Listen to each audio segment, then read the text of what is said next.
नमस्कार। मैं डॉक्टर सुशील कुमार शर्मा से आचार्य इतिहास राजकीय महाविद्यालय गुड़ा। आज हम व्याख्यान श्रृंखला में बीए भाग प्रथम के पाठ्यक्रम राजस्थान का इतिहास में अकबर के मेवाड़ घराने के साथ प्रारंभिक संबंध और उसके बाद में महाराणा प्रताप का प्रारंभिक काल और भारत का प्रसिद्ध हल्दी घाटी का युद्ध, इनकी व्याख्यान श्रृंखला चलाएंगे। तो पहले व्याख्यान में हम देखते हैं कि अकबर के द्वारा जब हुमायूं से सत्ता ले ली गई और धीरे धीरे उसके द्वारा अपने शासन को चिर स्थायित्व प्रदान किया जाने लगा, सशक्त बनाया जाने लगा, तो ऐसी स्थिति में उसके द्वारा राजस्थान के अंदर बृहत अपना प्रसार किया गया। राजस्थान के प्रसार करने में उसके सामने जितने भी शासक थे, राज्य विस्तार के लिए अकबर के द्वारा दो प्रमुख नीतियों का पालन किया गया। पहला, उसके द्वारा वैवाहिक संबंध स्थापित किए गए। अकबर ने राजनीतिक दृष्टि को देखते हुए भी विवाह किए। बहुत से राजपूत घरानों में उसके द्वारा विवाह किए गए, जिसमें आमेर घराना सबसे प्रथम और प्रमुख रहा, जिन्होंने अपनी पुत्री का विवाह अकबर के साथ किया। और न केवल विवाह किया, अपितु जीवन पर्यंत उसके प्रमुख सरदार और सामंतों और मनसबदारी व्यवस्था के प्रमुख अंग बन करके उनके साथ में रहे। लेकिन धीरे धीरे उसने जितने भी क्षेत्रीय शक्तियों के साथ में केंद्रीय व्यवस्था में भी जो शासन थे, शासनाध्यक्ष थे, वो उसके अधीन आते हुए चले गए। लेकिन चित्तौड़ के शासकों ने उसका साथ नहीं दिया। ऐसी परिस्थिति में चित्तौड़ पर अधिकार करने के लिए स्वयं अकबर चला आया और यह समय आया 23 अक्टूबर 1567 ईस्वी को। उसने आगे बढ़ करके चित्तौड़ के किले को घेर लिया। इस समय वहाँ का शासक जो उदय सिंह था, उसके बारे में इतिहासकारों ने कहा है कि न तो उसमें अपने पिता सांगा जैसी वीरता थी, न ही राजनीतिक कौशल था, न ही वह कूटनीतिज्ञ था। इतिहासकारों ने उसे भोगविलासी प्रवृत्ति का बताया है। जब अकबर यहाँ के लिए कूच कर गया तो कहा जाता है कि उसके सामंतों के द्वारा उसे यह सलाह दी गई कि वह इस क्षेत्र को छोड़ दे। ऐसी स्थिति में उसने जयमल राठौड़ को किले का सारा प्रभार सौंप दिया और वहां पर कालपी से 1000 बंदूकचियों को बुलाकर के किले की सुरक्षा के लिए लगा दिया। जयसिंह व पत्ता, ये दो ऐसे किरदार थे जिन्होंने किले की रक्षा में अपने प्राण गंवा दिए, लेकिन केसरिया बाने की अपने जीते जी कभी भी अपमान नहीं होने दिया। उदय सिंह का इतिहासकारों के द्वारा जब उसकी समीक्षा की गई तो उसे उत्कृष्ट कोटि का शासक नहीं बताया गया। लेकिन जयमल व पत्ता ऐसे वीर थे जिसका मान और सम्मान अकबर के द्वारा भी किया गया और उसने उनकी वीरता को देखते हुए आगरा के किले के बाहर पाषाण मूर्तियां भी उसके द्वारा लगवाई गई। तो जब यहाँ पर स्थिति यह बनी और इतने बंदूकचियों को वहाँ पर चल के और वह गिरवा की पहाड़ियों में चला गया, तो अब हम समीक्षा करते हैं कि इस आक्रमण के मूलभूत कारण क्या थे, कौन से ऐसे बिंदु थे जिसके कारण ये आक्रमण असंभावी हो गया। पहला, अकबर का साम्राज्यवादी होना। अपन ने देखा है कि मध्यकाल में अकबर हिंदुस्तान के सबसे बड़े शासक थे और उसने अपनी साम्राज्यवादी नीति को बहुत तेजी से प्रसारित किया था और मध्यकालीन भारत के सबसे बड़े क्षेत्र पर शासन भी अकबर के द्वारा किया गया था। तो इस साम्राज्यवादी नीति का होने के कारण ही अकबर का पहला अवसर था कि वह इन सभी क्षेत्रों को अपने अधीन करना चाहता था और उसी के अधीन उसके द्वारा चित्तौड़ पर अपनी कार्रवाई की गई। दूसरा, मालवा से सीधा संपर्क चित्तौड़ से संभव था। मालवा, जिसे धन की पोटली कहा गया है, बहुत ही समृद्ध और उपजाऊ क्षेत्र था। उस पर पूरी तरह नियंत्रण रखने के लिए चित्तौड़ पर अधिकार स्थापित करना आवश्यक था। वह दोनों के बीच में एक रास्ता आता था जिसे जीतना परम आवश्यक था। अगर मालवा को नियंत्रित अवस्था में रखना है तो चित्तौड़ को विजित करना ही पड़ेगा। यह भी एक मूलभूत कारण था। तीसरा, राजस्थान के राजपूतों पर प्रभुत्व स्थापित करने के लिए उदय सिंह को पराजित करना आवश्यक था। जैसे कि अपन ने चर्चा करी कि और क्षेत्रों के जो राजा थे, आमेर घराने के शासकों ने उससे विवाह संबंध स्थापित कर लिए, बीकानेर घराने के शासकों ने संबंध स्थापित कर लिए, जैसलमेर के शासकों ने संबंध स्थापित कर लिए। जब इन सभी शासकों ने उसके साथ वैवाहिक या मित्रतापूर्ण संबंध स्थापित कर लिए, छोटे मोटे और राजा सभी आ गए, तो अब वह राजस्थान के सिरमौर बनने के लिए, राजस्थान के सभी राजाओं को अपने अधीन करने के लिए उसके द्वारा तत्कालीन समय उदय सिंह को भी अपने अधीन करना आवश्यक था। चित्तौड़ को विजित करना और उदय सिंह को अपने अधीन करना, ये दो ऐसी बातें थी जो कि उसके लिए परम आवश्यक थी, इसलिए भी यह संघर्ष असंभावी था। चौथा जो पक्ष हुआ, मालवा के बाज बहादुर को उदय सिंह के द्वारा शरण देना। जब अकबर का युद्ध हुआ मालवा के क्षेत्र में बाज बहादुर से, तो उस समय वह वहां से चल करके और चित्तौड़ के क्षेत्र में आ गया, और चित्तौड़ के क्षेत्र में आने पर उदय सिंह के द्वारा उसे अपने यहाँ पर शरण दे दी गई। यह बात अकबर को बिल्कुल भी पसंद नहीं आई और वह इस बात से बहुत ज़्यादा नाराज था कि बाज बहादुर को उसके द्वारा अपने यहाँ पर शरण कैसे दी गई। नेक्स्ट, मेड़ता के सफरुद्दीन से परास्त जयमल को अपने यहाँ शरण देना।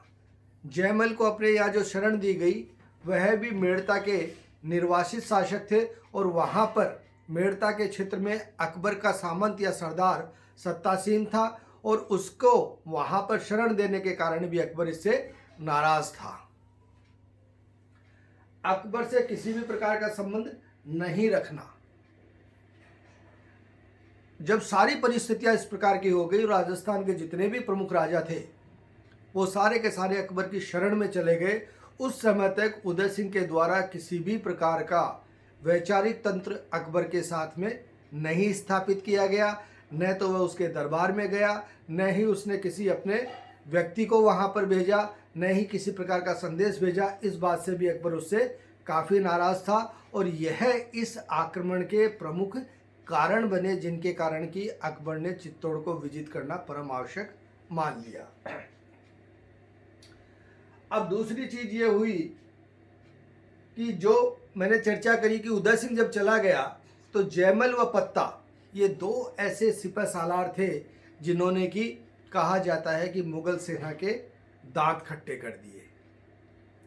कहते हैं कि जो अपन आगे के कारणों में भी देखेंगे, चित्तौड़ के पतन के क्या कारण रहे, उसमें भी कि जयमल कहते हैं कि किले की प्राचीर को मुगल सेना के द्वारा विध्वंस करके हटा दिया गया था। कहते हैं कि जयमल स्वयं उसको देखते हुए उसको ठीक करवा रहा था। जब अकबर ने उसको देखा तो अकबर ने स्वयं नीचे से गोली दागी और वह गोली जयमल को लगी। जयमल को लगने का अंदाजा इस बात से हुआ कि उसी समय किले के अंदर जौहर व्रत कर लिया गया। जैसे ही जौहर की पूरी स्थितियां दिखने लगी, अकबर समझ गया कि यह गोली जयमल को लगी है। जयमल घायल अवस्था में उसने भगवा बाना पहना और किले का द्वार खोल के शत्रु सेना पर ये लोग टूट पड़े, और जयमल और पत्ता लड़ते हुए वीर गति को प्राप्त हो गए, लेकिन इन्होंने मुगलों के दांत खट्टे कर दिए। इनकी वीरता की तारीफ अकबर ने भी की कि वीर हो तो ऐसे। अब चित्तौड़ के पतन के कारण क्या रहे उनकी अपन समीक्षा करेंगे। पहला कारण हथियारों का अभाव। इस समय अकबर अपने वैभव पर था, अकबर के पास सभी प्रकार की समृद्धियां थी, नए हथियार थे, नई बंदूकें थी, और इस समय किले के अंदर बहुत ही सीमित संसाधन थे, सीमित हथियार थे। सामरिक सामग्री की कमी, युद्ध के लिए जो जो चीज़ों की आवश्यकता होती है वह इस समय किले में बहुत सीमित मात्रा में थी, जिसके कारण जैसे ही यह ज़्यादा चला युद्ध या ज़्यादा दिनों तक घेरा डाले रखा और वह सामरिक सामग्री की कमी होने के कारण युद्ध में मुगल सेना का ये लोग ज़्यादा देर तक सामना नहीं कर पाए। शत्रु की सेना की संख्या अधिक होना, जैसा कि मैंने बताया कि जब उदय सिंह चले गए थे तो उन्होंने केवल 1000 बंदूकचियों को कालपी से यहाँ पर लगाया था, 8000 अन्य व्यक्तियों को यहाँ पर छोड़ा गया था। तो सीमित संख्या थी, जबकि मुगल सेना एक बड़ी संख्या में वहाँ पर तैनात थी और बड़ी सेना के साथ इस पर आक्रमण किया गया था चित्तौड़ के किले को, क्योंकि चित्तौड़ के किले को अजय दुर्ग के रूप में माना जाता था। चौथा, दुर्ग में रसद न पहुंचना। अकबर ने स्वयं इसका नेतृत्व किया और किले की किलेबंदी इतनी ज़्यादा स्थिति से कर दी, महत्वपूर्ण स्थिति से कर दी, शक्ति से कर दी कि किले में रसद पहुंचना मुश्किल हो गया। इसलिए जब घेराबंदी रही तो अंदर की रसद खत्म होने लगी, और जब रसद खत्म होने लगी तो इस समय इन वीर राजपूतों को यह सोचना पड़ा कि अब हमें किले का द्वार खोल के युद्ध करना पड़ेगा।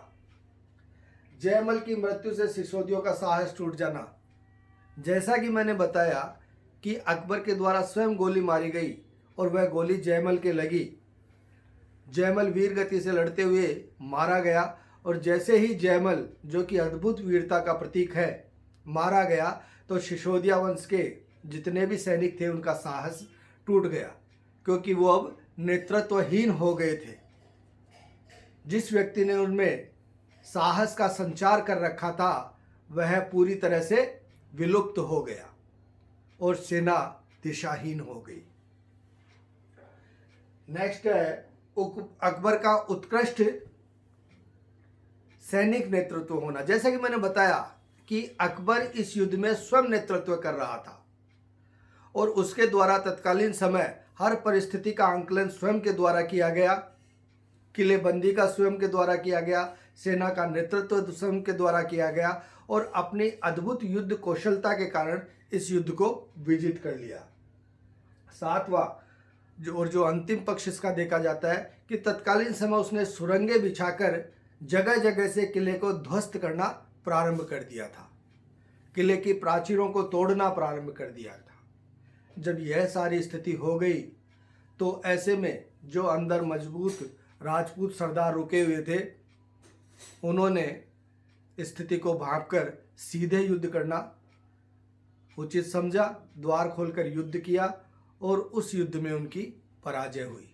चित्तौड़ का किला अकबर के हाथ लगा और इस समय कहा जाता है कि किले के समस्त नागरिकों को कहा जाता है अकबर ने लगभग 30,000 राजपूतों को वहाँ पर मृत्यु के घाट उतार दिया था। इसे अकबर की बहुत बड़ी कायरतापूर्ण कार्रवाई भी कहा जाता है कि उसने 30,000 व्यक्तियों को युद्ध में समाप्त कर दिया। जब यह सारा घटनाक्रम हुआ, चित्तौड़ का पतन हुआ, तो इससे जो कुंभलगढ़ और गिरवा की पहाड़ियों में उदय सिंह था उसे बहुत ज़्यादा आघात पहुंचा और कहते हैं कि उसकी तबीयत खराब हो गई और इसके पतन और अपनी मानहानि होने के कारण वह इस दुख को सहन नहीं कर पाया और बीमार पड़ गए और 28 फरवरी 1572 ईस्वी को होली के दिन उनका इस दुनिया से वो चल बसे। और यह जो स्थिति बनी उस स्थिति को आगे बढ़ करके चित्तौड़ का पतन तो अवश्य हुआ, लेकिन मेवाड़ की स्वतंत्रता पूर्णतः समाप्त नहीं हुई थी। उनके पुत्र महाराणा प्रताप ने इसको आगे बढ़ाया और उनके अधीन जो प्रारंभिक स्थितियां थी उसकी हम दूसरे व्याख्यान में चर्चा करेंगे कि महाराणा प्रताप का प्रारंभिक काल कैसा रहा, उनका राज्याभिषेक कैसे हुआ और फिर उसके बाद में अगले व्याख्यान में हल्दी घाटी का जो विश्व प्रसिद्ध युद्ध हुआ उसकी स्थितियां बनी। महाराणा प्रताप भारतीय परिदृश्य का एक ऐसा साहसिक व्यक्तित्व है जिसने जीवन पर्यंत परिस्थितियों के साथ में किसी भी प्रकार का समझौता नहीं किया। वह अकबर जो कि इतना शक्तिशाली शासक था, वह मन में यह महसूस के ही रह गया, इस बात का चिंतन करके रह गया कि वह पराजित करे या अपने अधीन उसको लाए, लेकिन वह उसमें सफल नहीं हुआ। उसकी चर्चा अपन अगले व्याख्यान में करेंगे। धन्यवाद।